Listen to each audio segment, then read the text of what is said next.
Hello, my name is Mark Lynch. I am the Senior Program Manager at the National Credit Union Foundation. This is the fourth in a series of tutorial webinars which will help you plan and execute your life simulation.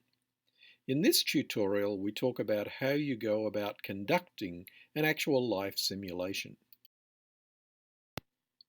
The areas we will cover in this tutorial will be the role of the facilitator, the introductions, the orientation, the simulation, and the debriefing. The facilitator role is very important to the success of your simulation. The facilitator must be comfortable speaking in front of a group, must be organized, and able to manage many tasks at one time. The facilitator will conduct the orientation, manage the simulation timing, answer questions, and watch the process to ensure the police officer is responding as needed and people are going to work. The facilitator will be in charge of handing out the Life Happens cards or giving the task to a volunteer. Finally, the facilitator will manage the debriefing, which is the most important part of the simulation. The debriefing is vital to helping participants understand the meaning of the simulation and how to take what they have learned, felt, heard, and saw back to better serve members of credit unions and/or communities. As your participants arrive, instruct them to pick up one of the name tags on the table placed near the entrance of your meeting space. Instruct them to find their household by looking for the family sign taped to the back of one of the chairs in the centre of the room. Tell them not to open the packet of materials on the chair until they are instructed to do so. Once the participants are all seated, you can then begin the orientation. Facilitators are encouraged to closely follow the script. If you forget to give an instruction, it might diminish the experience for your participants. In the introduction, you are welcoming participants and explaining that this is a simulation, not a game. You are stressing that it is a serious exercise devoted to the day-to-day realities of credit union members and maybe even employees of credit union organisations. You will be explaining to them that the person they will be portraying may be far different than the person they are.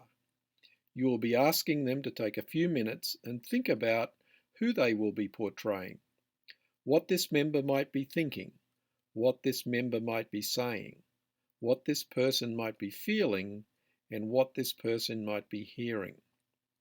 You will tell them that the groups of chairs that they are seated in represent their family, their roommates, or their partner. You will tell them that the packet of information on their chair contains information about the financial and personal issues that each of their family members are facing. Stress to the group that at this stage of the simulation, they will not open the packet until they are told to do so. However, you will explain what is included in the packet. You will then give the group 10 minutes to distribute the description of the family members to each individual in their group. Remind them that each member of the group has a unique family profile that is meant for them alone to help them better act out their role in the family scenario.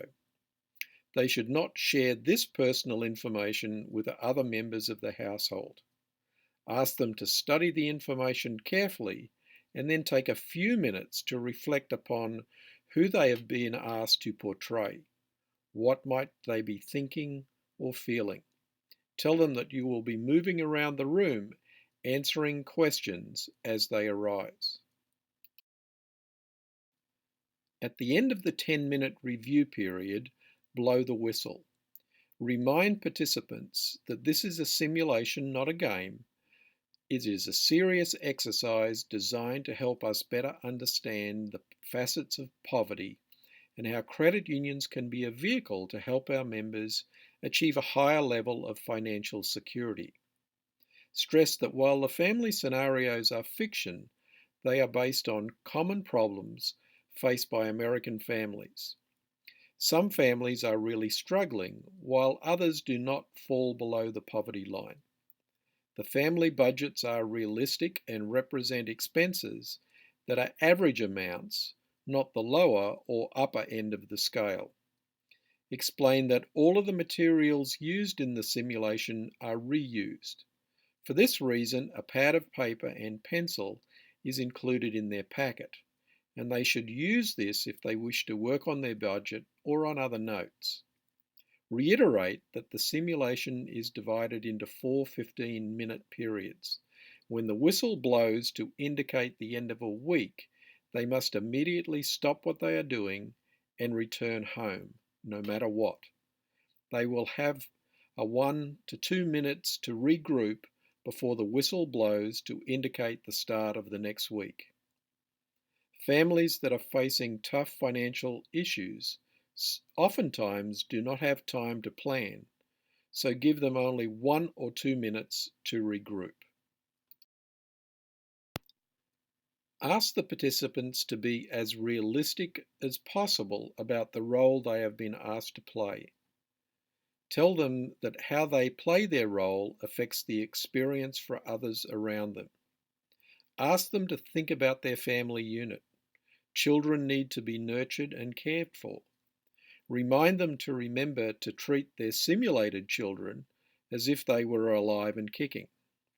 Ask them to think about their elementary or high school children, if they have them, and how would they expect them to behave if they were facing adversity. The same goes for their partner and other members of the family. What are they thinking and feeling? And how might they manage their reactions to stressful situations? Stress that they should behave as a person would in the assigned role. One of the most important aspects of the simulation is transportation. At this point of the orientation, you will explain that some families own a vehicle, while others will need to rely on public transportation. Families fortunate enough to own a vehicle will find it much easier to navigate throughout the month. However, you will explain that it does cost more money to own and operate a car than it does to take public transportation. You will point out that vehicle transportation passes can be purchased for $5 each at the local payday lending store, and each time a person or family visits a community resource, they will provide one transportation pass to the representative. They only need one pass for each trip, regardless of how many family members are in the car. You will need to stress that those that own a car are not able to provide transportation to any other individuals, and other families are not allowed to borrow a car. Explain that each booth worker will examine their identity cards and car key to determine who should be in the family vehicle. Remind them that they must show their vehicle key each time they travel, and that business station owners at each location will ask to see their key as they arrive. If they do not have their key, they will not be served. For those households who do not have a vehicle, explain that they must rely on public transportation, which is the bus, to get from one location to another. Taking public transportation is less expensive and only costs $1 for each time an individual needs to ride the bus. However, you will explain that this is not as efficient as owning a vehicle, and they are only able to purchase one bus pass at a time, except to go to work. In this case, explain that they are able to purchase a maximum of 5 work transportation passes at a time if they are full-time employees, and 3 work transportation passes at a time if they are part-time employees. And these passes are only accepted at the full-time and part-time employers. Point out that if they arrive at full or part-time employer for work without the correct number of passes needed to work the entire week, that is, 5 passes for full-time or 3 passes for part-time, then they will be sent home from work or fired.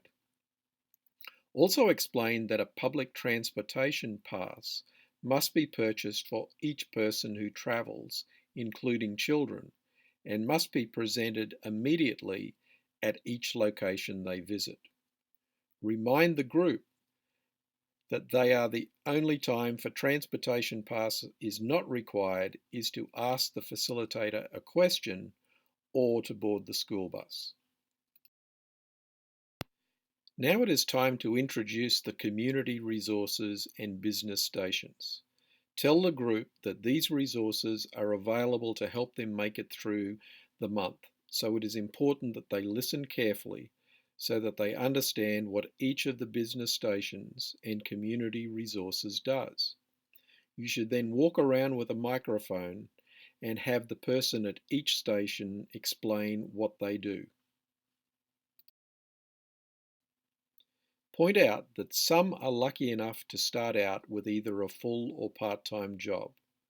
Remind employees that work full-time that they must provide the employer with 5 car or 5 work bus transportation passes to get to work.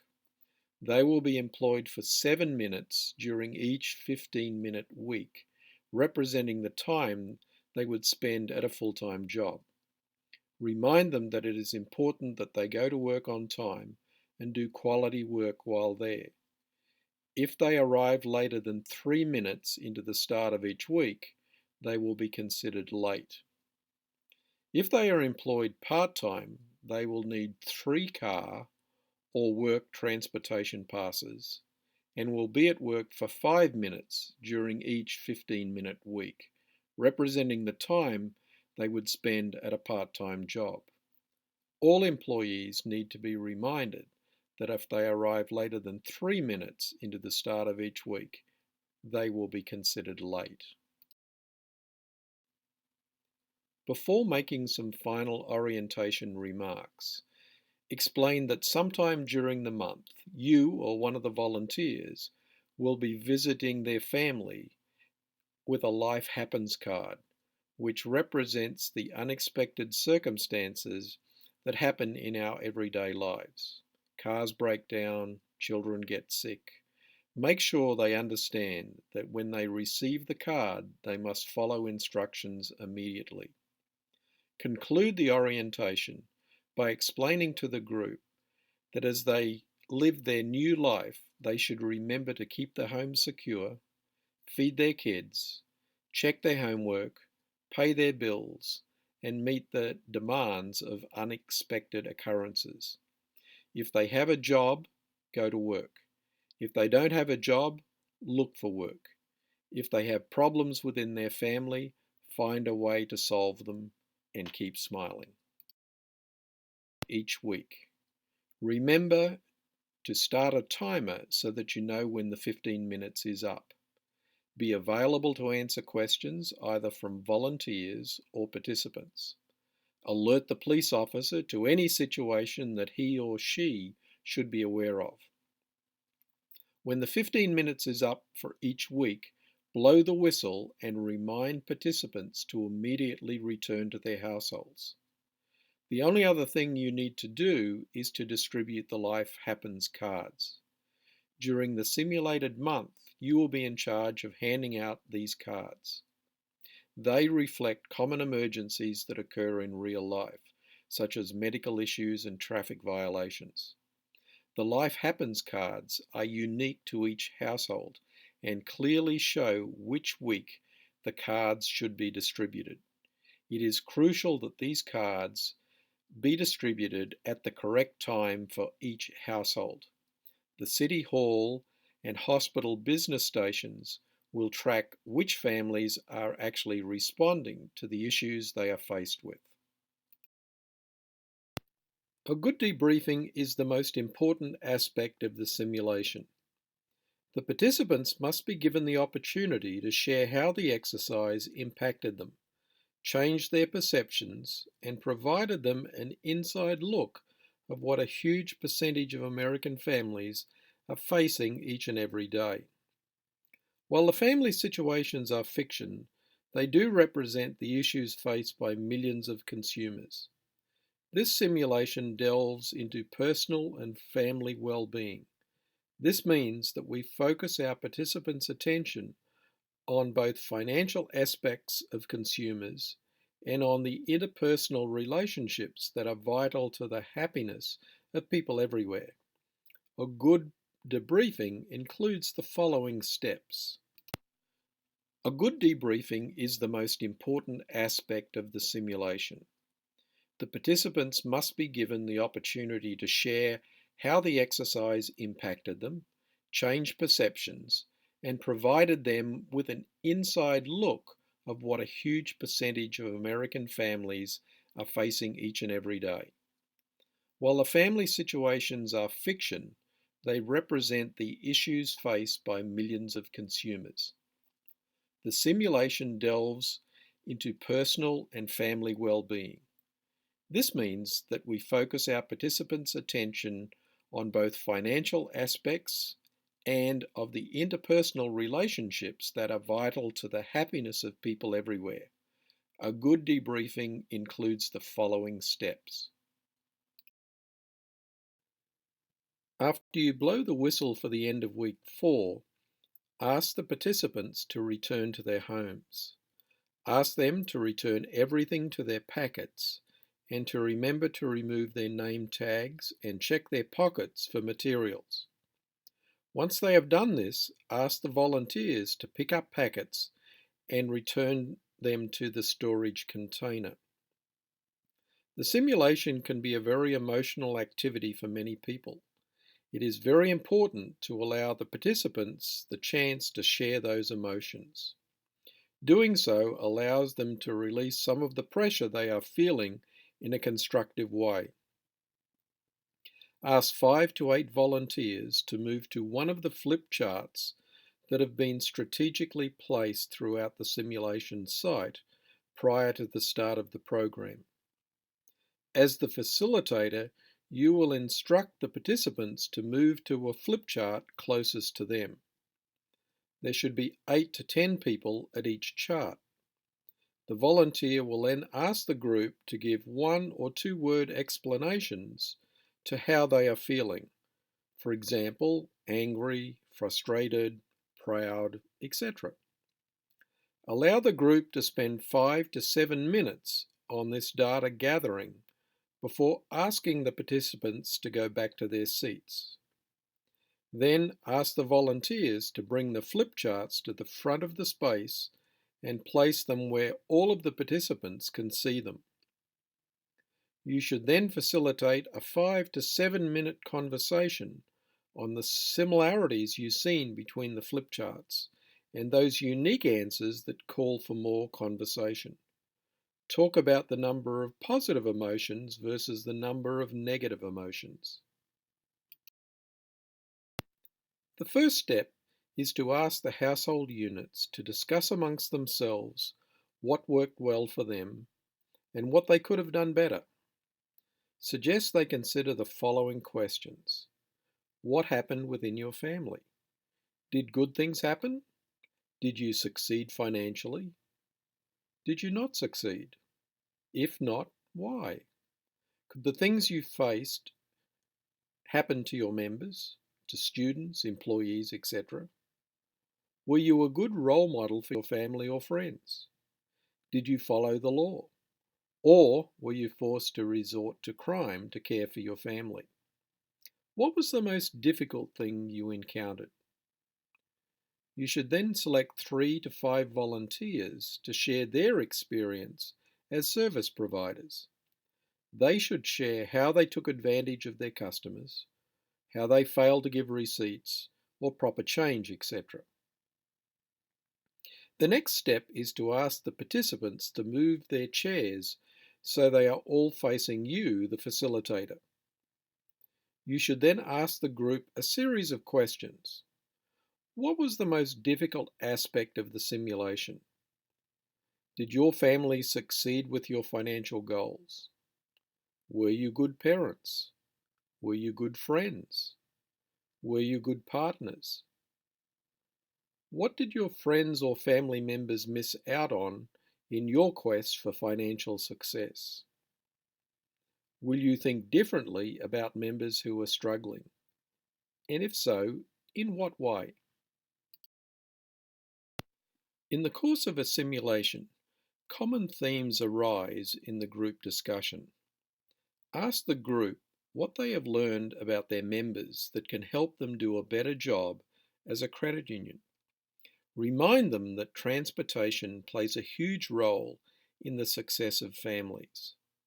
Families who own cars have the added expense of such a luxury, while those who do not have a car spend less on transportation but sacrifice greatly on the efficient use of time.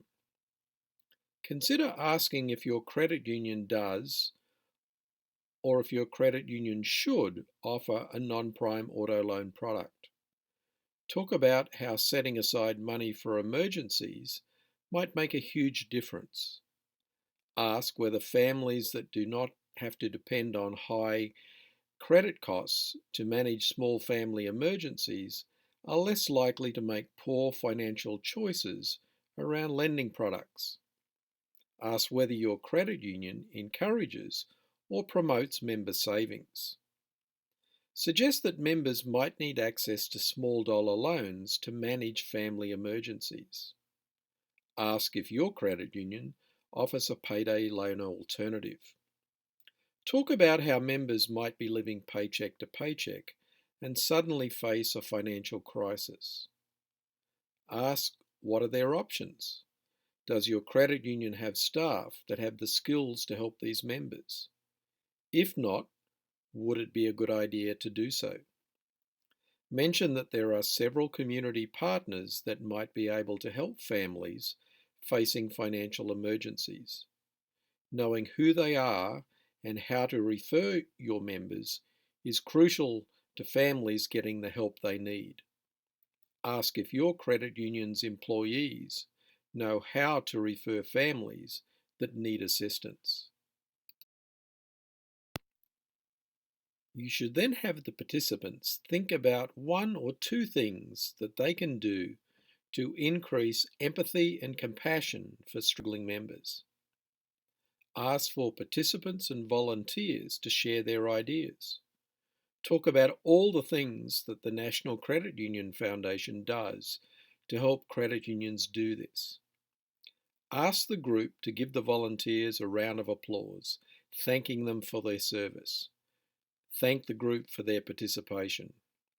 Close the simulation by encouraging the group to review their products and services menu to determine if they are offering the right financial products for members they just portrayed. Ask them to seek out community partners that can help reach those who need special services. Think about providing sensitivity training for credit union staff to better understand the plight of others. And most importantly, think about getting involved by volunteering at local food banks, homeless shelters, or other community organisations that serves families that need help. If you need any information or assistance to help you facilitate your life simulation, please contact Foundation staff.